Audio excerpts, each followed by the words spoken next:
Primary period, the birth of life on Earth. Kardec explains that after the cooling of the surface and the formation of the oceans, Earth entered its primary period, also known by modern science as the early Paleozoic era.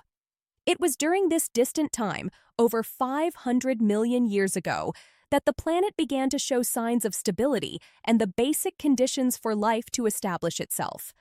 The first living beings were microscopic and simple, formed from organic substances that combined under the influence of heat, electricity, and sunlight. These forms of life emerged in the primitive seas, where chemical and physical forces worked tirelessly. From these elementary forms, life began to diversify, giving rise to the first algae and multicellular organisms, the first architects of the biosphere. Kardec enfatiza que nada surgiu por acaso. A matéria, obedecendo às leis divinas, evoluiu gradualmente até se tornar o veículo da vida. To Earth, once a barren body, now pulsed under the action of creative forces. This process, still shrouded in mystery to man, is a reflection of divine intelligence that coordinates the universe with mathematical perfection. Modern paleontology confirms this view.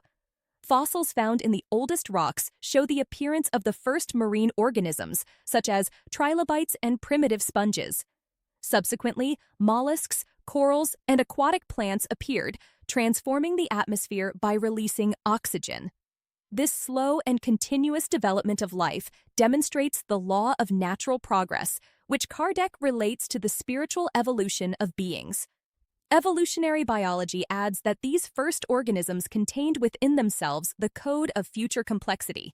DNA, the basis of heredity, already existed and allowed gradual mutations that, over millions of years, would give rise to increasingly complex species.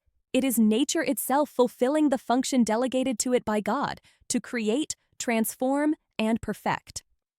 From a spiritual perspective, Kardec explains that just as the planet was going through its geological childhood, the spiritual principle was also awakening. The first spirits destined for Earth accompanied, on subtle planes, the preparation of the environment they would one day inhabit. The material progress of the globe and the spiritual progress of beings followed parallel and supportive paths, manifesting the unity of divine laws. Modern geology also reveals that this period was marked by intense natural phenomena, volcanic eruptions, movements of the crust, and the formation of the first mountains and permanent oceans. These movements were not destructive, but constructive. They shaped the terrain and environments necessary for the emergence and preservation of life. Even the cataclysms, teaches Kardec, are instruments of universal progress. The matter obeyed the physical forces, but these forces obeyed the moral law of the Creator. What seemed like disorder was, in truth, invisible organization. The Earth, then, ceased to be just a star in formation to become a world in spiritual development, ready to receive the first incarnate spirits in rudimentary bodies. Thus, the primary period is the milestone of the birth of terrestrial life, the moment when material and spiritual creation began to act together. The history of rocks is therefore also the history of the soul. Both record God's patient work shaping the future.